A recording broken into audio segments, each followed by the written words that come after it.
talking to Dr. Patricia Davidson. She is a cardiologist here at the hospital center, and she's going to talk to me about some misconceptions that people have about hypertension and high blood pressure. Hey, Dr. Davidson, how are you today? Good morning. How are you? Fine. Good.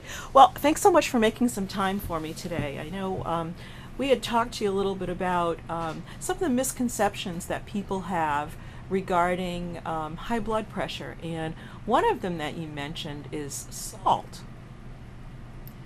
Many people think that there's such a thing as healthy salt if it comes from the sea, and health food stores sell sea salt, and so they think that that somehow is not the same as the other salt, which happens to be mined or come from some other source.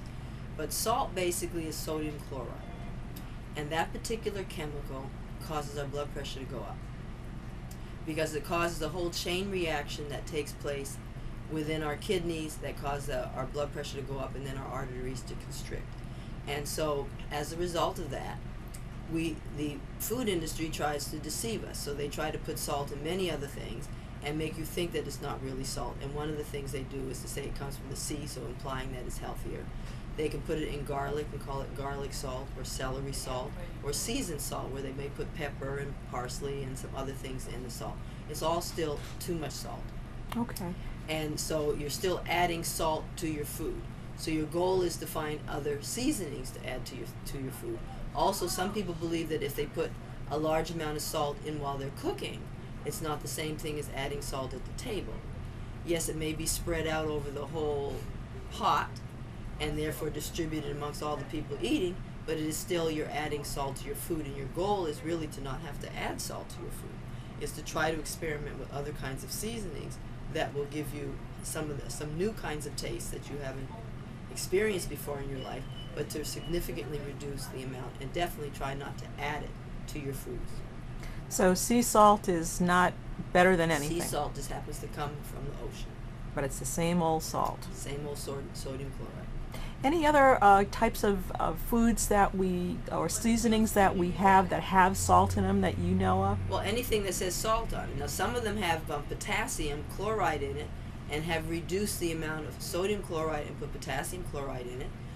Again, we're still getting salt, and in this case, we're getting some potassium as well. So there's many ways in which they try to do it.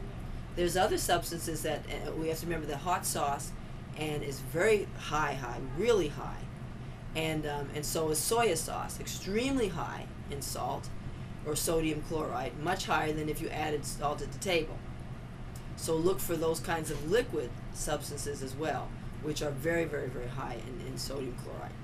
What about sometimes people put ham and things like that in different types of greens and stuff? The purpose of that is to give it the salty flavor. And any kinds of meats that have been cured in salt, like bacon and ham, things that don't have to be refrigerated, that hang up in warehouses for long periods of time, have all been cured in salt. That's how, before we had refrigerators, we had to preserve some of our meats. So like beef jerky and stuff like that? All this is really high in salt. Whoa. So our preserved meats that don't have to be refrigerated have been cured in salt. Wow.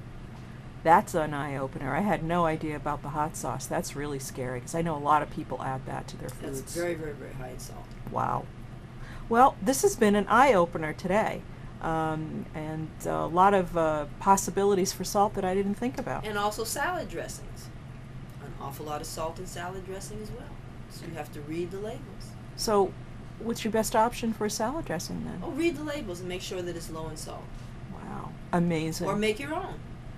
You can do balsamic vinegar with olive oil and make your own, and actually add some other kinds of seasoning like Mrs. Dash to it. That's a very nice salad dressing if you try to do a little bit of olive oil with a little bit of balsamic vinegar and add a seasoning like Mrs. Dash. That would be a nice salad dressing for you. That's a great idea. And cheaper. Wow, what a good tip for the day before Thanksgiving. Terrific. Thanks for your time, Dr. Davidson. I'll come back and talk to you about something else soon. Take care. Take care. Bye.